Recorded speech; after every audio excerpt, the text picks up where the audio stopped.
नमस्कार बच्चों, स्वागत है आपका मेरे YouTube channel Datta reading point में। आज हम डिस्कस करेंगे 11th class NCERT book number 2 chapter number 1 Bharat का आकार एवं स्थिति के क्वेश्चन आंसर, जो कि आपकी परीक्षा के लिए बहुत ही उपयोगी होंगे। आपको ये अपने कॉपी में लिखने हैं। इसमें से 4 ऑप्शन नहीं लिखने हैं, आपको केवल उसका आंसर लिखना है, बाकी क्वेश्चन आपको लिखने हैं। चलिए शुरू करते हैं। पहला क्वेश्चन जो है, निम्न में से भारत किस गोलार्ध में स्थित है? बताया गया था कि भारत उत्तरी पूर्वी गोलार्ध में स्थित है। नेक्स्ट है, कौन सी अक्षांश रेखा भारत को 2 बराबर भागों में बांटती है? तो भारत को 2 बराबर भागों में बांटती है कौन सी? कर्क रेखा, नॉर्थ और साउथ। निम्न में से भारत का कुल भौतिक क्षेत्रफल लाख स्क्वायर किलोमीटर है, तो आपका हो जाएगा कौन सा वाला? 32.80 जो है 32,87,263 वर्ग स्क्वायर किलोमीटर। अगर उसको पूरा लिखेंगे तो 32,87,263 हो जाएगा। नेक्स्ट है, निम्न में से भारत की सीमाएं किस देश को स्पर्श नहीं करती हैं? तो किर्गिस्तान ऐसा देश है जिसके साथ भारत की सीमाएं नहीं मिलती, बाकी चीन, म्यांमार, बांग्लादेश सभी से मिलती। आपको केवल आंसर लिखना है। नेक्स्ट है, भारत के क्षेत्रफल के अनुसार सबसे बड़ा राज्य कौन सा है? तो आपको मालूम है वो कौन सा है? राजस्थान है। वर्तमान में भारत में कुल कितने राज्य हैं? तो ये 28 राज्य हैं। नेक्स्ट क्वेश्चन है, क्षेत्रफल के अनुसार भारत का विश्व में कौन सी रैंक है? वो आपकी है 7th रैंक। पहला कौन सा? रशिया, कनाडा, चीन, उसके बाद यूएसए, ब्राज़ील, ऑस्ट्रेलिया, फिर 7वां नंबर भारत का आता है। भारतीय संघ का दक्षिण बिंदु कौन सा है? तो ये है इंदिरा पॉइंट। अगर हम नॉर्थ की बात करते हैं तो ये कौन सा हो जाएगा? इंदिरा कॉल, जो जम्मू कश्मीर में है। और ये सबसे साउथ में कौन सा है? इंदिरा पॉइंट। क्षेत्रफल की दृष्टि से निम्न में से कौन सा देश भारत से बड़ा नहीं है? कौन सा है वो? फ्रांस जो है वो भारत से बड़ा नहीं है। नेक्स्ट है, निम्न में से कौन सा भारत का नवीनतम केंद्र शासित प्रदेश है? तो अभी जो बनाए गए हैं वो बनाए गए कौन से वाले बनाए गए हैं? ये आपके जम्मू कश्मीर और लद्दाख बनाए गए हैं। निम्न में से तेलंगाना राज्य किस राज्य से काट बनाया गया है? तो ये बनाया गया है आपका आंध्र प्रदेश से काट के बनाया गया है। अगला क्वेश्चन है, भारत की आकृति कैसी है? तो भारत की आकृति से जो है वो आपकी चतुष्कोणीय है। भारत का मानक समय ग्रीनिच रेखा से आगे कितना? 5.5 घंटे ये आगे है। ये 1 लाइनर क्वेश्चन आपके हैं। भारत हिंद महासागर के ऊपर सिरे पर स्थित है, बताया गया था कल ये। भारत के पश्चिमी भाग में कच्छ का रण जो है एक लवड़ी दलदल है। भारत की तटरेखा की कुल लंबाई जो है वो कितनी है? वो बताया 7,516.6 किलोमीटर है। नेक्स्ट है, निम्न में से कर्क रेखा किस राज्य से नहीं गुजरती है? तो वो उड़ीसा राज्य से नहीं गुजरती है। भारत के पूर्वी एवं पश्चिमी भाग में अक्षांशों के बीच कितने समय का अंतर है? तो ये आपका जो आता है वो 2 घंटे का अंतर पाया जाता है। अब आपके पास छोटे क्वेश्चन है 1 नंबर वाले यहाँ से। तो पहला क्वेश्चन है, सिंधु को इंडस कौन लोग कहते हैं? तो ये यूनानी लोग थे जो इसको इंडस कहा करते थे। भारत का देशांतरी विस्तार कितना है? तो इसका विस्तार है 68.7 पूर्वी देशांतर से लेकर के 97 डिग्री 25 मिनट पूर्वी देशांतर फैला हुआ है। भारत कितने अक्षांशों में विस्तृत है? तो ये लगभग 30 अक्षांशों में विस्तृत है। किस देश की विजय के बाद अशोक ने युद्ध त्याग दिया था? तो कलिंग विजय के बाद अशोक ने युद्ध त्याग दिया था। क्षेत्रफल की जनसंख्या की दृष्टि संसार में भारत का कौन सा स्थान प्राप्त है? तो आप देख सकते हैं उसको 7वां स्थान प्राप्त है एरिया में, और जनसंख्या में भारत को 2रा स्थान प्राप्त है। नेक्स्ट है, भारत के पश्चिम और पूर्व में 2 स्थित देशों के नाम बताइए। तो पश्चिम में आपका पाकिस्तान हो जाएगा और पूर्व में आपका बांग्लादेश और म्यांमार हो जाएगा। इस तरह से ये नक्शा बनता है। तो यहाँ पर ये यहाँ ऊपर अफगानिस्तान और नीचे इधर पाकिस्तान। तारिम बेसिन कहाँ स्थित है? तारिम बेसिन जो है चीन के शिनचांग प्रदेश में स्थित है। भारत के पड़ोसी देशों के नाम बताइए। आपको पता ही है भारत के पड़ोसी देश कौन कौन से? नेपाल, भूटान, पाकिस्तान, चीन, म्यांमार, बांग्लादेश, श्रीलंका। भारत का क्षेत्रफल कितना है? 32,87,263 वर्ग किलोमीटर है। भारत के मध्य कौन सा अक्षांश पर गुजरता है? तो ये कर्क रेखा जो है भारत के बीचों बीच से गुजरते हुए हमने पढ़ी थी। तट की रेखा लंबाई 7,516। वही क्वेश्चन बार बार रिपीट हो रहे हैं तो आप उसको लिख सकते हैं। भारत की शक्ति का वास्तविक स्रोत क्या है? तो ये विविधता में एकता की बात करता है। भारत किन अक्षांश देशों के बीच में स्थित है, तो अभी बताया था वो, इस पर अब लिख लेंगे। अब यहाँ पर हमारे पास है ये 3 नंबर वाले क्वेश्चन। हिंद महासागर में वास्तव में हिंद अर्थात हिंदुस्तान का महासागर, इस कथन से पुष्टि कीजिए। भारत को हिंद अर्थात हिंदुस्तान के नाम से जाना जाता है। यह एकमात्र महासागर, इसका नाम किसी देश के नाम पर पड़ा हुआ है। पश्चिम एशिया पूर्व एशिया के बीच हिंद महासागर तट पर भारत की स्थिति बहुत ज़्यादा महत्वपूर्ण है। इसके बाद आपके पास इंग्लिश क्वेश्चन होंगे, यानी कि पहले हिंदी के हैं, बाद में आपको इंग्लिश के क्वेश्चन मिल जाएंगे। नेक्स्ट है, हिंद महासागर के शीर्ष पर स्थित भारत की केंद्रीय स्थिति क्यों महत्वपूर्ण है, चलिए इसको जान लेते हैं। यानी कि प्रायद्वीपीय हिंद महासागर में लगभग 1600 किलोमीटर की विस्तार है। पश्चिम में अरब सागर, पूर्व में बंगाल की खाड़ी, दक्षिण मध्य एशिया में हिंद महासागर के शीर्ष पर भारत की केंद्रीय स्थिति है। पश्चिम में यूरोप विकसित राष्ट्रों के स्थापित संबंधों में सहायक है, बताया गया था। वहीं दूसरी ओर अफ्रीका, पश्चिमी एशिया, पूर्व Asia, Japan, Australia, New Zealand, America आदि देशों से व्यापक संबंध स्थापित करने में ये बहुत ज़्यादा सहायक होते हैं। इस प्रकार हम कह सकते हैं कि हिंद महासागर वास्तव में भारत के लिए एक महत्वपूर्ण वरदान है। नेक्स्ट है, भारत की लंबी तट रेखा के क्या लाभ हैं। बंदरगाहों के विकास के लिए अनुकूल दशाएं होती हैं, जिसमें रोजगार लोगों को मिल जाता है, व्यापार के लिए उपयोगी होता है। नेक्स्ट आता है कि अफ्रीका औद्योगिक दृष्टि से विकसित, यूरोप संपन्न, पश्चिमी एशिया, दक्षिण पूर्वी एशियाई देशों, चीन विकसित देशों, जापान, उसके साथ में एक महासागरीय रास्ता बन जाता है, इसको जोड़ने से व्यापार सुगम हो जाता है। उष्णकटिबंधीय सूर्य से प्रचुर मात्रा में मिलने वाली धूप और मानसूनी वर्षा करोड़ों भारतीयों की नियति तय करती है। विश्लेषण कीजिए। तो तापमान और वर्षा जाओ दो मुख्य तत्व हैं। इनका प्रत्यक्ष प्रभाव यहाँ की मिट्टियाँ, जीव जंतुओं, मानवीय क्रियाकलापों पर पड़ता है।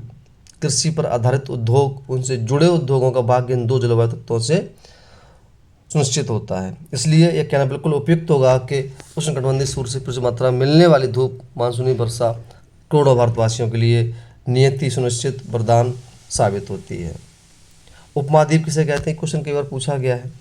किसी महाद्वीप का एक बड़ा भाग जो भौगोलिक, सांस्कृतिक, आर्थिक दृष्टि से महाद्वीप के अन्य भागों से अलग पहचान रखता है, उसे भूभाग को एक रूपता, उसे उपमहाद्वीप कहते हैं।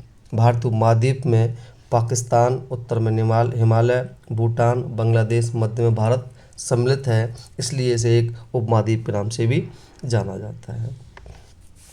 भारत के सबसे पूर्वी भाग अरुणाचल प्रदेश और सबसे पश्चिमी भाग गुजरात के स्थानीय समय में 2 घंटे का अंतर है। किस तरीके से, ये पुष्टि कीजिए।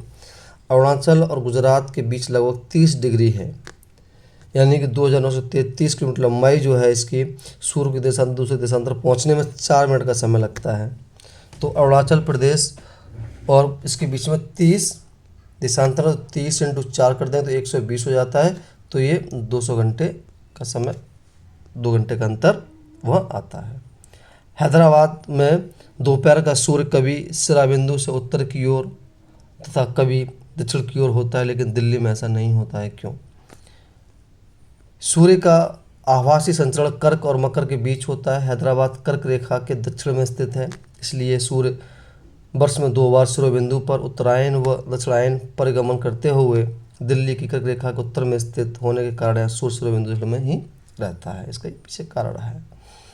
क्षेत्रफल की दृष्टि से संसार में भारत की स्थिति बताइए। तो पहले जो आप देखेंगे रूस, फिर चीन, कनाडा, संयुक्त राज्य अमेरिका, ऑस्ट्रेलिया, ब्राज़ील। ये चीन 3rd नंबर पे, कनाडा 2nd नंबर पे है।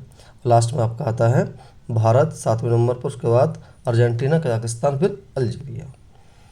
अब आपको सभी को भारत के राज्य को नाम लिखने अपनी कॉपी में और उनकी राजधानियाँ लिखनी है। सब यहाँ दी गई हैं, ये राज्य और राजधानियाँ। आराम से आप इसको स्क्रॉल करते हुए आप इसको लिख लेंगे इस तरीके से।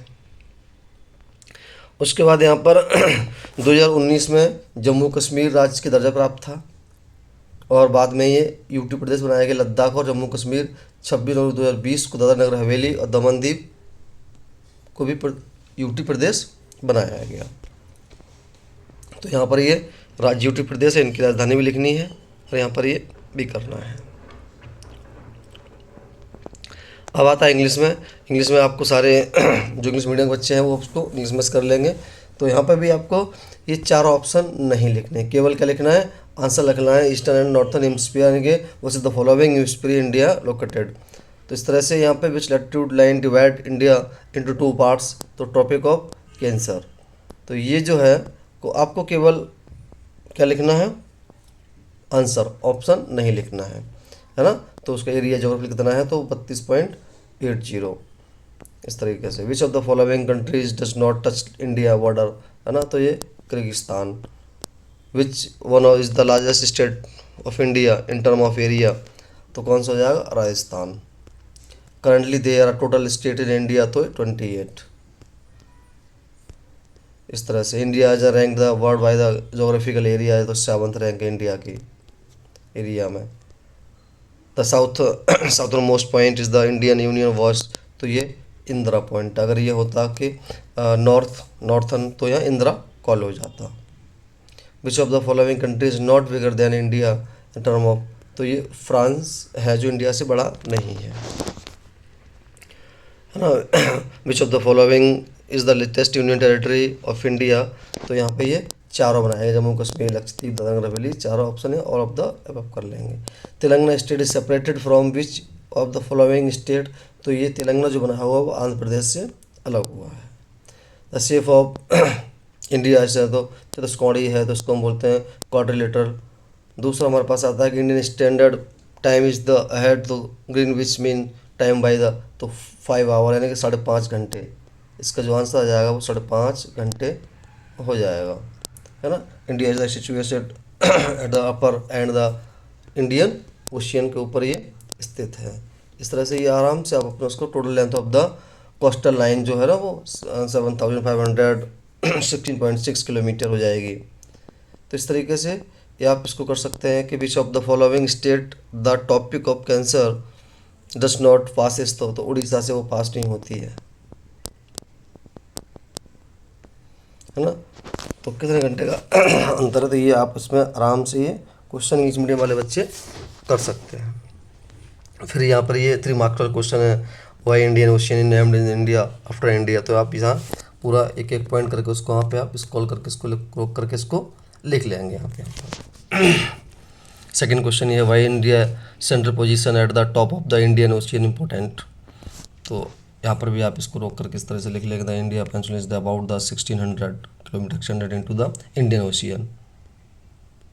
फिर यहाँ what are the benefits of India in long coast line, तो लंबी रेखा के क्या उसको फ़ायदे मिल सकते हैं, तो 0.1, 0.2 और 0.3 यहाँ पर आप इसको रोक करके आराम से यहाँ से लिख सकते हैं। नेक्स्ट है the abundant sunshine and the monsoonal rainfall from the tropical of the determines the density of millions of the Indians analysis, तो आप यहाँ लिख सकते हैं। यहाँ पे भी ये इस तरीके से मैं आप रोक करके मैं यहाँ पूरा आंसर यहाँ दिया गया है।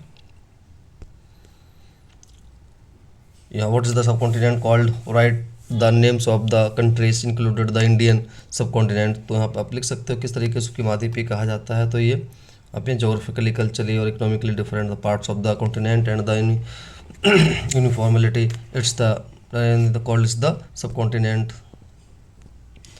है ना। नेक्स्ट इस नेक्स्ट क्वेश्चन ये है कि किस तरीके से वो अलग अलग 2 घंटे का अंतर पाया जाता है। Name of the countries larger than area than India, किस तरीके से ये बड़ा है, तो यहाँ पर ये रशिया या कनाडा कर लेंगे, चाइना इधर आ जाएगा, यूएसए, ब्राज़ील, ऑस्ट्रेलिया, उसके बाद इंडिया, फिर आपका याद अर्जेंटीना, कजाकिस्तान, फिर अल्जीरिया। तो ये आपको भी यहाँ पर क्या करना है कि आपको स्टेट नेम लिखने हैं, उसके बाद उसकी कैपिटल भी यहाँ लिखनी है, सारे यूटी प्रदेश की और फ्री स्टेट की। तो इस तरीके से ये आप अपनी कॉपी में लिख लेंगे और मैं 1-2 दिन में उसको चेक कर लूँगा। धन्यवाद।